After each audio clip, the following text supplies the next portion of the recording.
আর বেবিগুলো বড় হয়ে গেলে অবশ্যই যদি কন্ট্যাক্ট করে তখন হয়তো দিতে পারা যাবে, কিন্তু এখন ভাই হবে না। কবুতরটা অনেক বেবি আছে বড় বড়।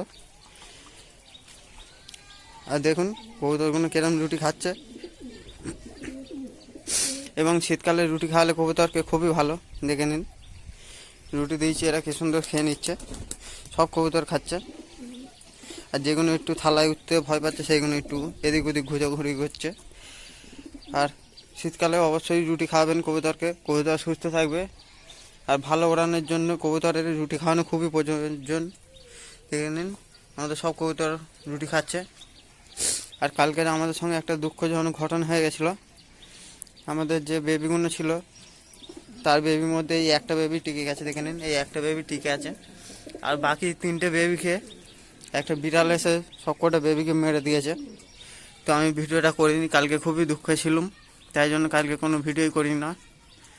আর আজকের আবার করছি, সকালবেলা কবুতরটা লেবেছিল বলে। আর কবুতরটা কখন উড়ে পালিয়ে গেল দেখিনি। তো বন্ধুরা, চ্যানেলে প্রথমবার হলে অবশ্যই সাবস্ক্রাইব করে নোটিফিকেশন বেলটা অল করে দেবেন। আর ভিডিও ভালো লাগলে লাইক এবং শেয়ার করে দেবেন। তো এখন আমরা কবুতরকে জল দিয়ে দেবো, কারণ রুটি খাওয়ার পরে কবুতরে খুবই জল পিপাসা পায়। আর যারা রুটি খেতে দেবেন অবশ্যই কবুতরকে জল দিয়ে রেখে দেবেন সারাদিনের জন্য, জল তুলবেন না, কারণ রুটি খেলে খুবই জলের প্রয়োজন। দেখে নিন জল দিতেই কত কবুতর আমাদের সব চলে গিয়ে খেতে লেগে গেছে।